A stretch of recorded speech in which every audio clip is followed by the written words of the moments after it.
कर्क राशि के लोगों के लिए जुलाई 2025 का महीना कैसा होने वाला है। जय माता दी दोस्तों, आप सभी का स्वागत है हमारे YouTube चैनल अमृता एस्ट्रो में। और आज की इस वीडियो में मैं बात कर रही हूँ जुलाई माह के कर्क राशि फल के बारे में। ये राशिफल चंद्र राशि पर आधारित है और इस महीने में जो ग्रहों की पोजीशन है उसके आधार पर कौन सा ग्रह आपके लिए अच्छे रिजल्ट देने वाला है और किन ग्रहों से आपको सावधानी रखनी है, इसके बारे में हम विस्तार से जानेंगे।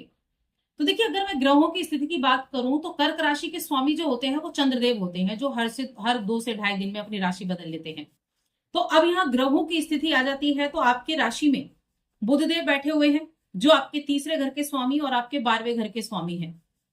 अब बुधदेव की ये जो स्थिति है ना, ये कुछ मामलों में तो अच्छी है और कुछ मामलों में थोड़ी सावधानी भी आपको रखनी है। उसके बाद आपका जो द्वितीय भाव है वहां पर मंगल और केतु की युति है। अब आपका जो अष्टम भाव है वहां पर राहु बैठे हैं, नवम भाव में शनि बैठे हुए हैं, आपके लाभ भाव में शुक्रदेव बैठे हुए हैं और आपके 12वें घर में गुरु, बृहस्पति और सूर्य की युति है। सूर्य देव 15 जुलाई तक 12वें घर में है। उसके बाद 15 जुलाई को ये आपके राशि में प्रवेश कर जाएंगे, बुध के साथ बुधादित्य योग बना लेंगे। बुधदेव भी 18 जुलाई को वक्री हो जाएंगे और साथ में 13 जुलाई को शनि देव भी, जो आपके भाग्य भाव में बैठे हैं, वो भी वक्री हो जाएंगे। तो ये है ग्रहों की स्थिति। एक चीज मैं आपको बता दूं, कुछ चीजें हैं जो आपके लिए अच्छी होने वाली हैं, लेकिन कुछ चीजें ऐसी भी हैं जहां आपको उपाय करने की आवश्यकता है, जहां आपको सावधानी रखनी होगी। तो करियर की बात कर लेते हैं। तो आपके करियर भाव के स्वामी बनते हैं मंगल देव और गुरु, बृहस्पति आपके छठे घर के स्वामी बनते हैं। अब देखिए, मंगल की स्थिति क्या है। मंगल बैठे हैं आपके द्वितीय भाव में। तो करियर के लिहाज से देखा जाए तो बहुत अधिक अच्छा तो मैं नहीं कहूंगी। थोड़ा सा आपको अपनी वाणी का विशेष रूप से ध्यान रखना है, क्योंकि द्वितीय भाव जो होता है वो वाणी का भाव होता है। और वाणी के भाव में जब कटु ग्रह बैठे हुए हो, पापी ग्रह बैठे हुए हो, मैलेफिक प्लैनेट बैठे हुए हो, तो आपकी वाणी को उतना ही वो कटु कर देते हैं। तो वाणी का अच्छे से इस्तेमाल करना है। अच्छी वाणी ही आपको अच्छे रिजल्ट दिला सकती है। तो वाणी से संबंधित अगर आपके कार्य हैं तो वो आपके प्रभावित भी हो सकते हैं, क्योंकि जहां काम ही वाणी का हो वहां तो फिर दिक्कतें हो सकती हैं। तो इसलिए सबसे ज्यादा किस चीज पर आपको काम करना है, अपनी वाणी पर काम करना है। अगर आप वकालत के काम से हैं, पत्रकारिता के काम में है, बैंकिंग में है, फाइनेंस के सेक्टर से जुड़े हुए हैं, तो उन लोगों के लिए मैं कहूंगी अच्छा है। 28 जुलाई तक सावधानी तो रखनी है, क्योंकि 28 जुलाई को मंगल का राशि परिवर्तन होगा। सावधानी तो रखनी है, लेकिन हाँ, कंट्रोल कर लिया, पेशेंस बना लिया तो अच्छे रिजल्ट भी आपको मिल जाएंगे। अब इसके अलावा अगर हम देखें तो देखिए, यहां मंगल हो गए आपके इसके स्वामी करियर के भाव के।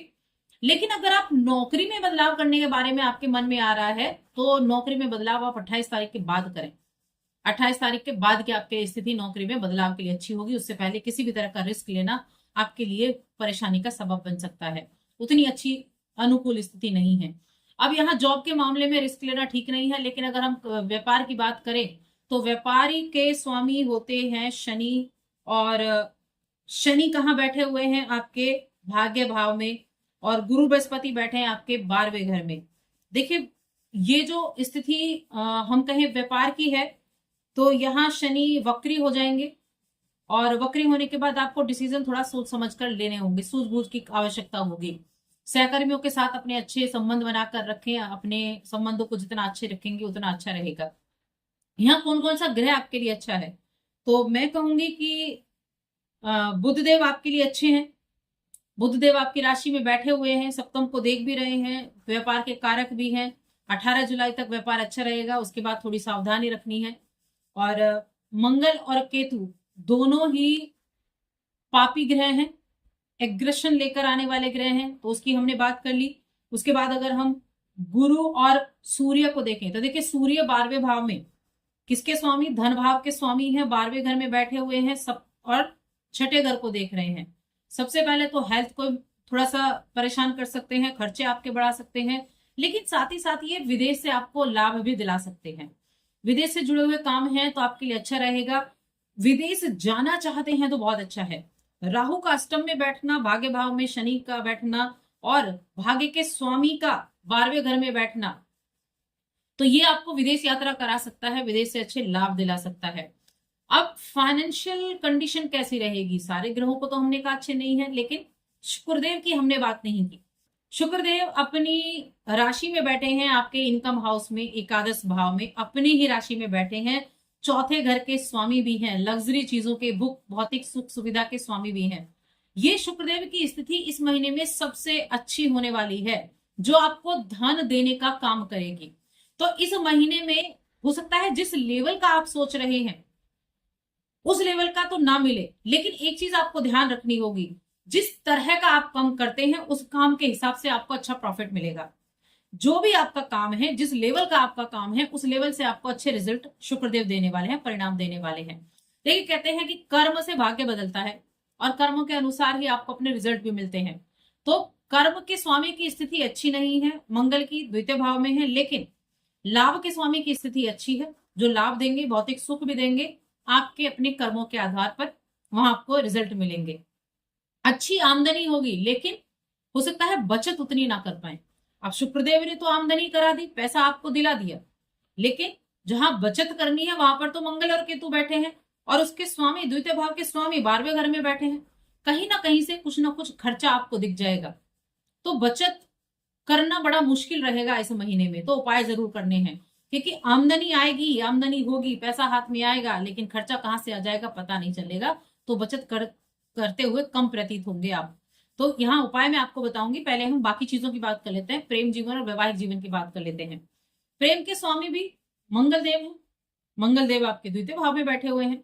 तो प्रेम के मामले में मैं कहूंगी, देखिए मंगल चौथी दृष्टि से देख भी रहे हैं, तो ये क्या होगा कि थोड़ी सी सुरक्षा तो मंगल करते हैं चौथी दृष्टि से अपने घर की, लेकिन फिर भी है तो मैलेफिक प्लैनेट, है तो एक गुस्से वाला प्लैनेट। तो प्रेम जीवन में थोड़ी सी सावधानी रखनी है।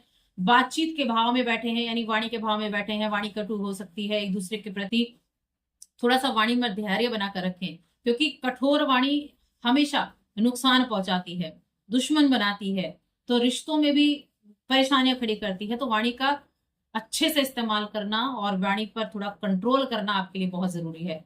वैवाहिक जीवन की बात करें तो विवाह भाव के स्वामी शनिदेव हैं, जो आपके भाग्य भाव में बैठे हुए हैं। प्रेम के कारक शुक्रदेव हैं, जो आपके 11वें घर में बैठे हैं, पंचम को देख भी रहे हैं। तो मैं कहूंगी कि अगर आप प्रेम से बात करते हैं तो प्रेम जीवन भी सुधर सकता है, क्योंकि शुक्रदेव भी देख रहे हैं।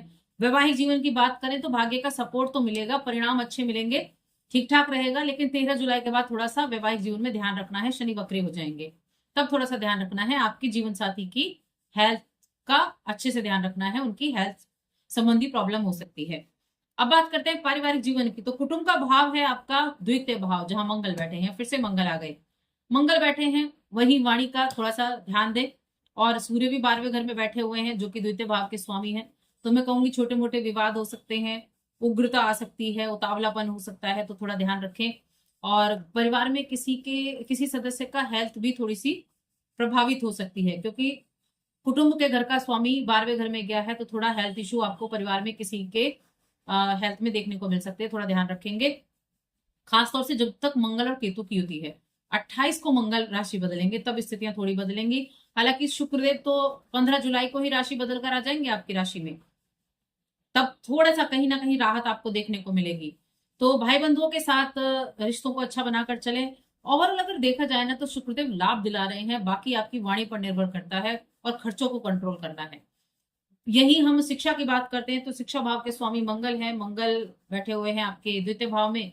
तो अगर आप एफर्ट करेंगे तो अच्छे रिजल्ट भी मिलने की संभावनाएं बन सकती हैं। एजुकेशन के लिए अगर आप बाहर जाना चाहते हैं एजुकेशन प्राप्त करने के लिए, तो वहां अच्छे चांस आपको बन सकते हैं।